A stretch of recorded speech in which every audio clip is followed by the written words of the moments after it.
Jadi maksudnya ada customer. maksudnya anaknya Anak saya nggak ada.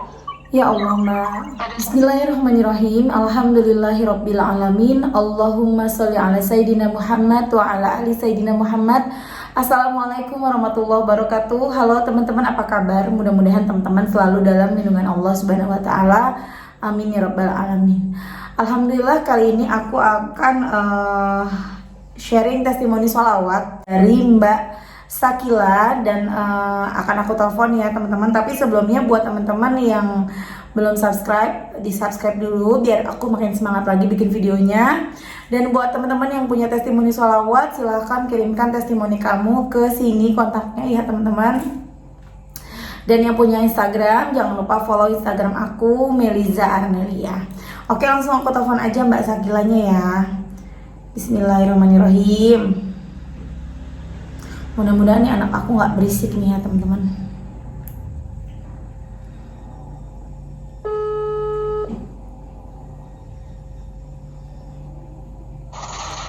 Halo, assalamualaikum.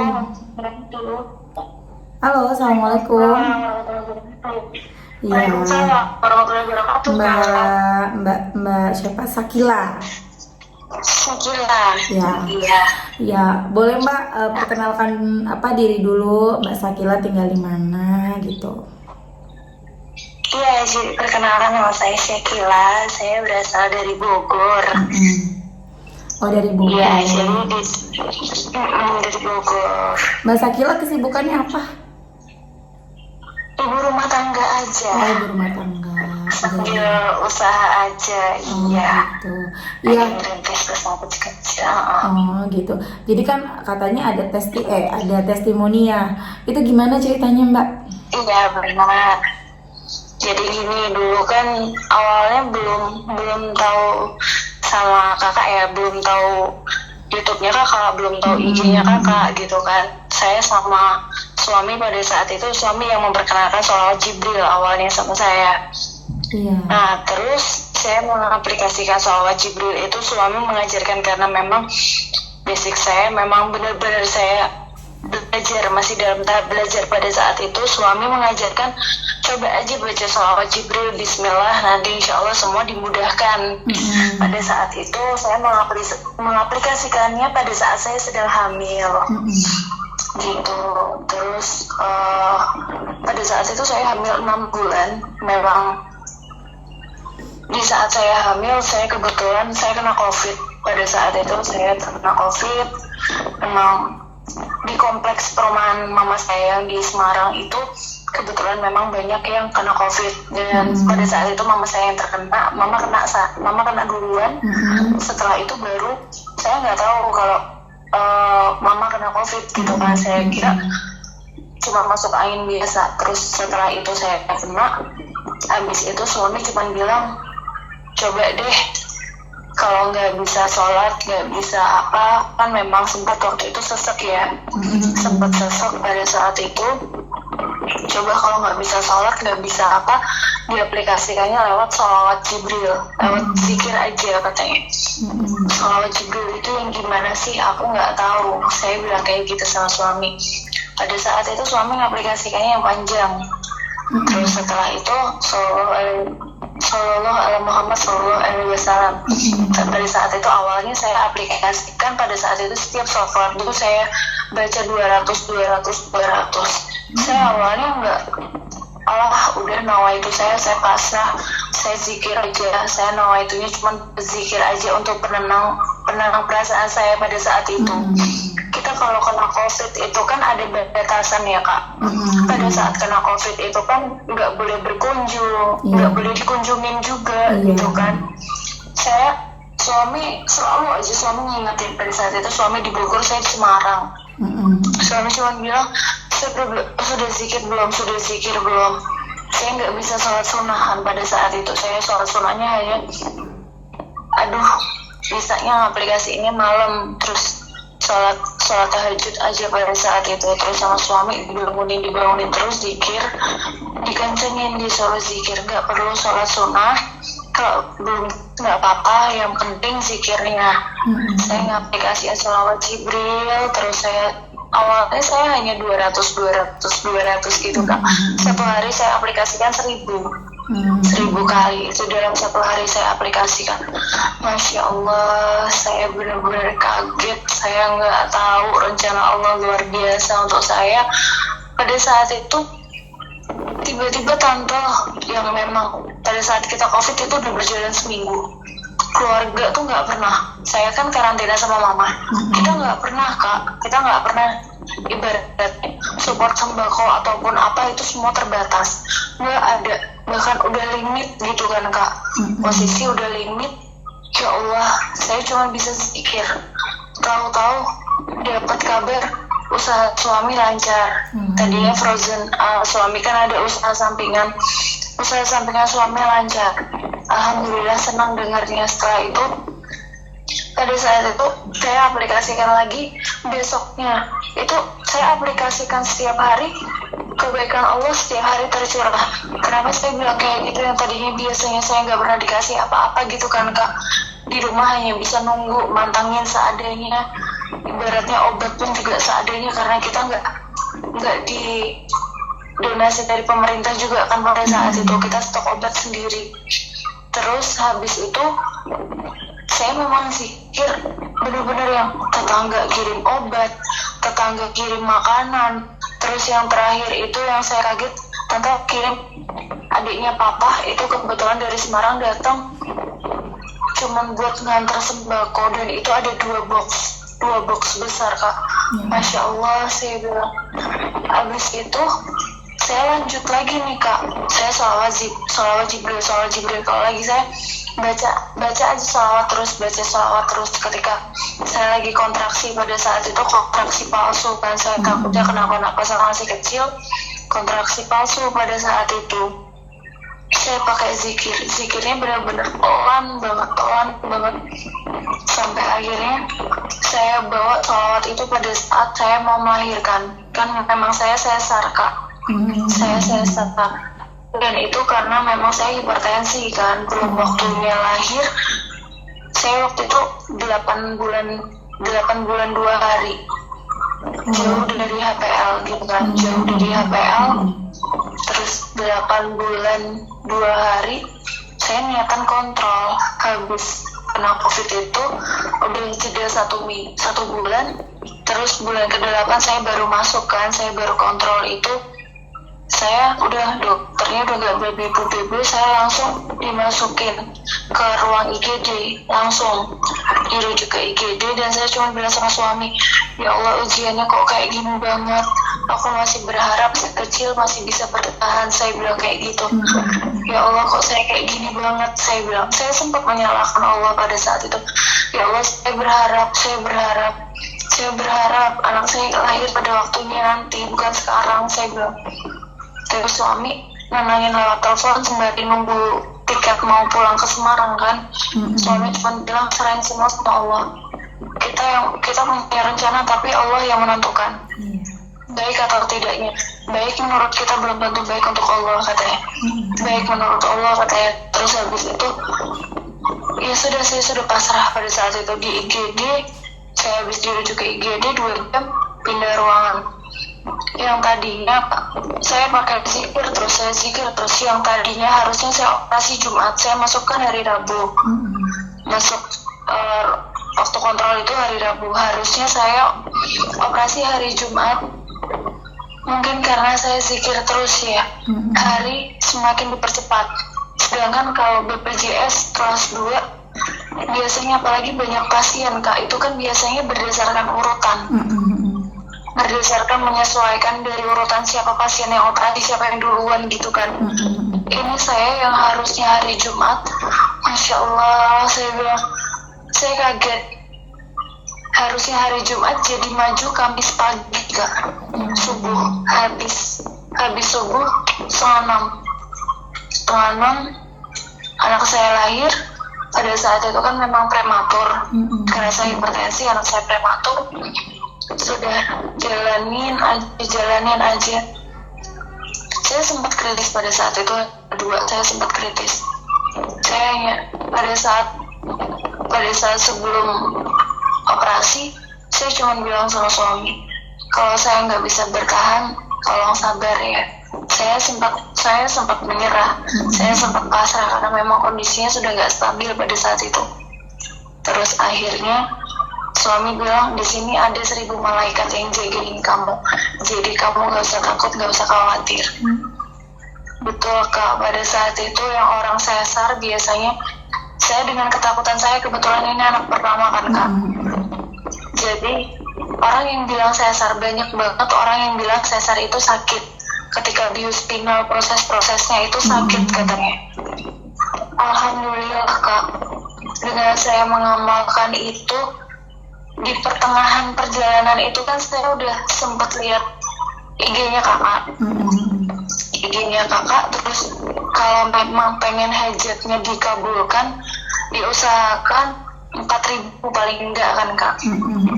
Waktu itu kakak sempat bilang kalau nggak salah 4.000 atau 7.000 gitu kakak aplikasikannya. Terus saya ikutin Kak, saya ikutin.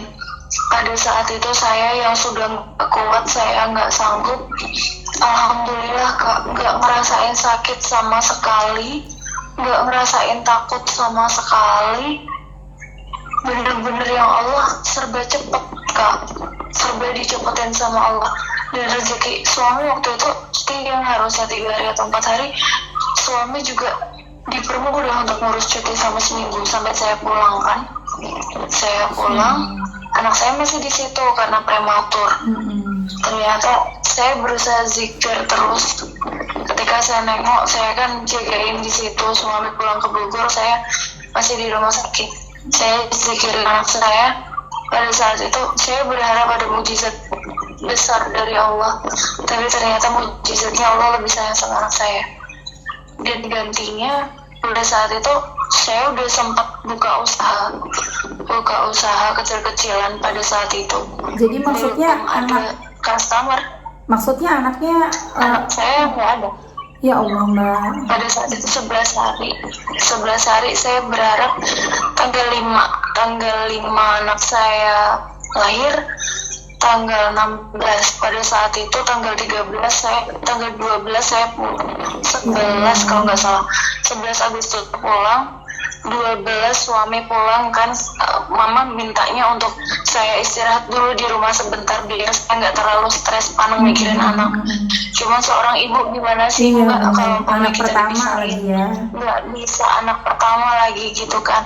Saya nggak tenang di rumah, tidur jam 9 pagi tanggal 13 hari Jumatnya. Pada saat itu hari Jumat itu jam 9 saya ditelepon sama pihak rumah sakit bahwa menyatakan anak saya kondisinya semakin drop, sudah mulai drop. Jadi saya harus cepat-cepat ke sana. Mama saya masih minta saya untuk nunggu. Saya sempat marah sama mama saya pada saat itu. Anak saya kondisinya sudah drop, tapi kok saya suruh nunggu lagi? Nunggu apa? Di sana anak saya nggak ada yang jaga. Aksesnya kan hanya orang tua pada saat itu, Mbak. Terus akhirnya udah saya di dalam campur aduk rasanya. Saya sebisanya, saya sholawat sebisanya, semampu saya, bismillah saya semampunya. Pada saat itu semampu saya, pada saat itu saya aplikasikan sholawat itu terus. Anak saya sempat, pada saat itu Allah sempat memberikan mujizat sedikit.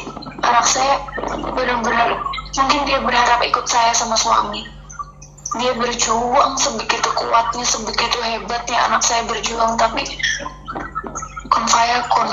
Saya bilang udah pasrah, apapun yang terbaik menurut Allah, ya sudah, Umu sama Abi insya Allah ikhlas nak.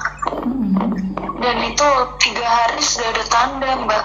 Saya udah sholawatin, ya Allah kepengen baca Yasin sambil zikir di situ, berharap ada mujizat, tapi ternyata Allah lebih sayang sama dia. Pada saat itu udah lemes Mbak, lemes. Cuma seketika saya sholawat, saya cuma sama mama nangis terus.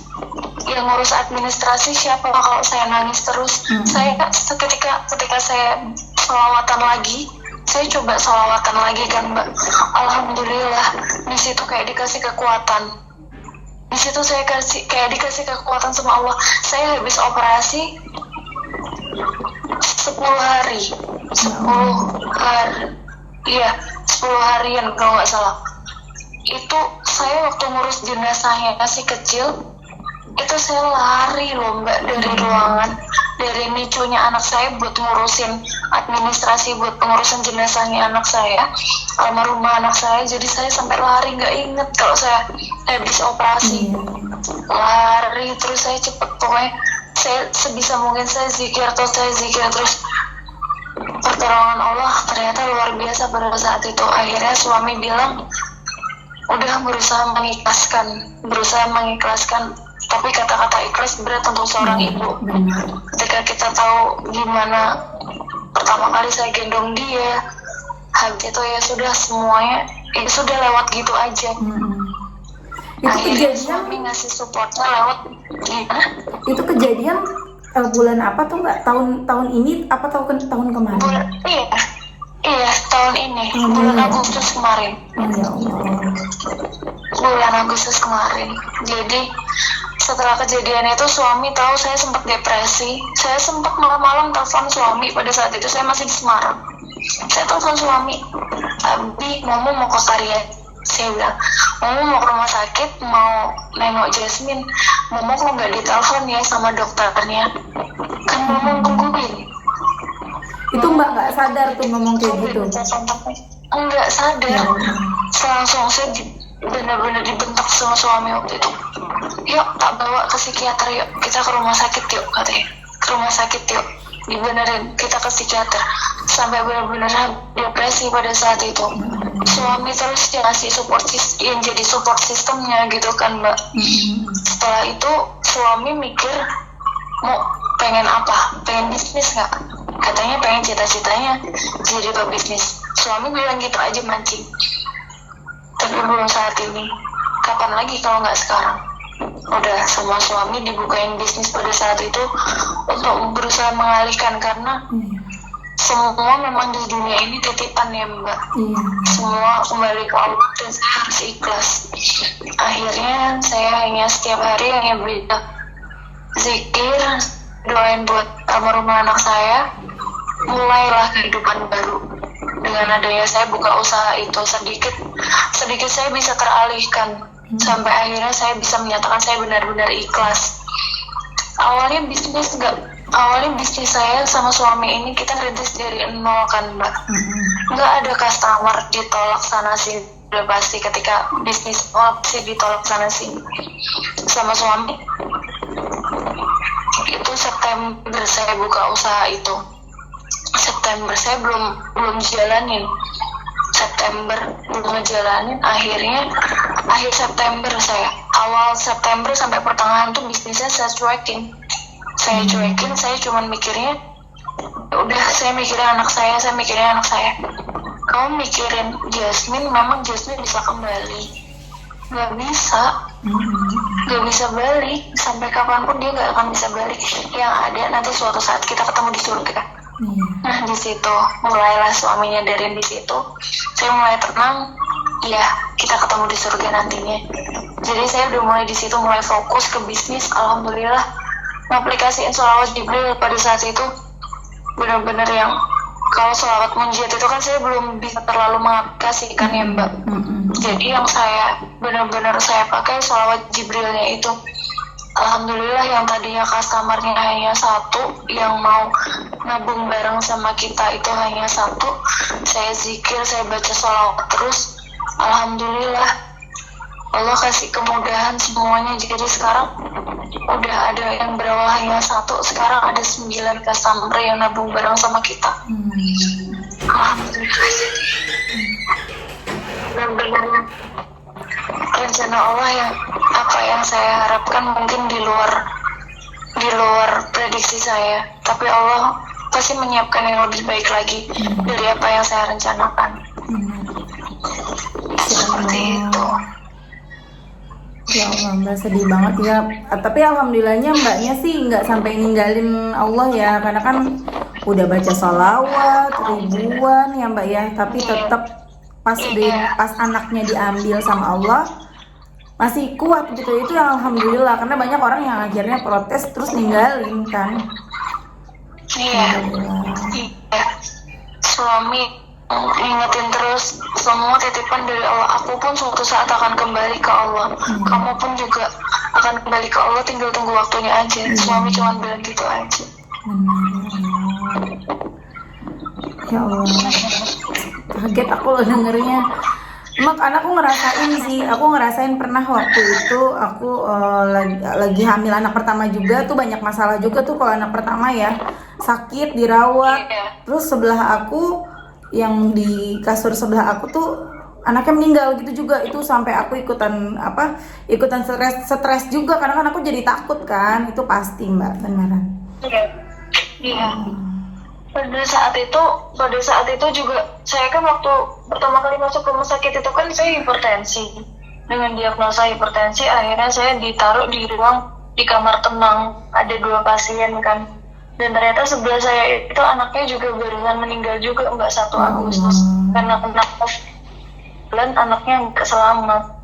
Dan waktu itu saya sama si kecil sempat bertahan, tapi ketika di dalam kandungan dia bertahan, tapi setelah di luar dia nggak bisa bertahan. Iya. Karena memang belum kuat juga kan ya, kalau 8 bulan ya, belum waktunya ya. Betul. Ya Penguat Allah. parunya padahal sudah 6 suntikan pada saat itu. 6 suntikan, suami juga pasti kalau bilang sama dokternya, saya titip lakukan yang terbaik untuk anak saya. Suami selalu bilang kayak gitu, tapi ya dokter sudah melakukan, tim medis di sana sudah melakukan yang terbaik, tapi Allah menyusun yang terbaik lagi. Iya benar. Masya Allah banget ya Mbak, ya Allah. Ada lagi nggak yang mau disampaikan?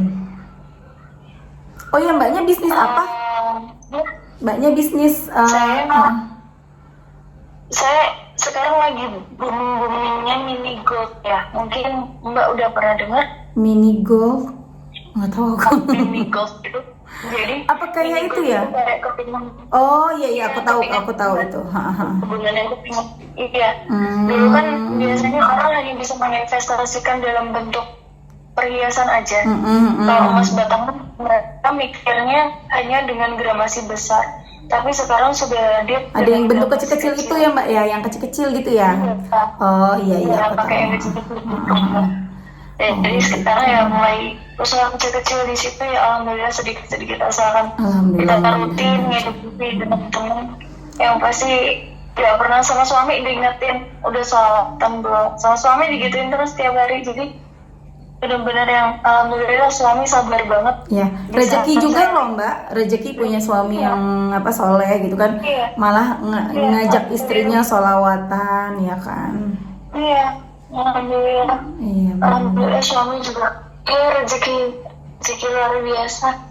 Sempat ketemu sebentar sama rezeki kita ya Mas ya, sempat ketemu sama rezeki kita sebentar, tapi setidaknya nggak apa-apa. Nanti kita justru kan itu jadi tabungan Mbak di sana nanti, ya kan? Iya, insya Allah. Berat loh itu kalau bagi aku ya, kalau cuma ujian ekonomi uang itu masih ringan gitu ya, kita masih bisa cari. Tapi kan kalau umur yang udah diambil kita nggak bisa kembaliin kan, itu yang berat banget. Makanya ya nggak semua orang bisa ngelewatin itu, makanya hanya orang-orang terpilih aja. Ya deh kalau gitu Mbaknya ada yang mau disampaikan buat teman-teman? Yang pasti buat teman-teman, saya juga masih belajar. Berusaha istiqomah. Kita belajar, nggak apa-apa sih belajar terus. Ibaratnya pasti godaan ada. Yang pasti ketika kita belajar untuk beristiqomah, insya Allah jalannya pasti ada. Iya. Itu nggak akan pernah tertukar. Gitu. Ya kalau gitu makasih ya Mbak ya udah berbagi testimoni. Mudah-mudahan banyak teman-teman yang termotivasi ya. Mudah-mudahan usahanya makin lancar, amin, dan segera diberikan gantinya Jasmine ya Mbak ya. Oke deh Mbak kalau gitu, makasih. Aku tutup. Sama-sama. Aku tutup ya Mbak ya. Iya, terima kasih Mbak. Ya, assalamualaikum. Waalaikumsalam warahmatullahi wabarakatuh. Itu tadi testimoni dari Mbak Sakila, Masya Allah keren banget teman-teman. Ayo teman-teman ada yang punya kisah yang sama udah sholawatan kok nggak sesuai hasilnya. Kita berharap Allah selamatkan ya, seperti yang dialami sama Mbak Sakila. Sholawat berharap Allah selamatkan anaknya gitu kan ya, seperti harapan semua ibu di dunia ini. Tapi ternyata Allah berkehendak lain. Kemudian ya itu semua ujian teman-teman. Allah mau angkat derajat Mbak Sakila dan suaminya. Allah mau menghapus dosa-dosa mereka, dan Allah udah nyiapin yang lebih baik dari itu. Ya teman-teman, berat ngomong gampang, tapi itu semua dijalaninnya berat. Tapi kita nggak punya pilihan lain selain pasrah dan menerima, ikhlas. Dan buat Mbak Sakila, semangat, mudah-mudahan bisa segera hamil lagi, tapi sabar dulu, tahun depan hamil lagi. Dia melahirkannya 2 tahun ya, di tahun setelah 2 tahun pasca operasi ya. Mudah-mudahan amin, diganti sama Allah langsung anaknya kembar gitu ya. Amin amin ya rabbal alamin. Dan buat teman-teman, ayo semangat sholawatan, jangan males. Dan Allah pasti akan berikan yang terbaik buat kita. Usaha kita nggak akan sia-sia teman-teman. Ada sedikit tambahan teman-teman dari Mbak Sakila. Kalau baru aja suaminya dapat rezeki, yaitu dapat proyek yang sempat dibatalin. Masya Allah, the power of salawat. Terima kasih semuanya udah nonton. Assalamualaikum warahmatullahi wabarakatuh.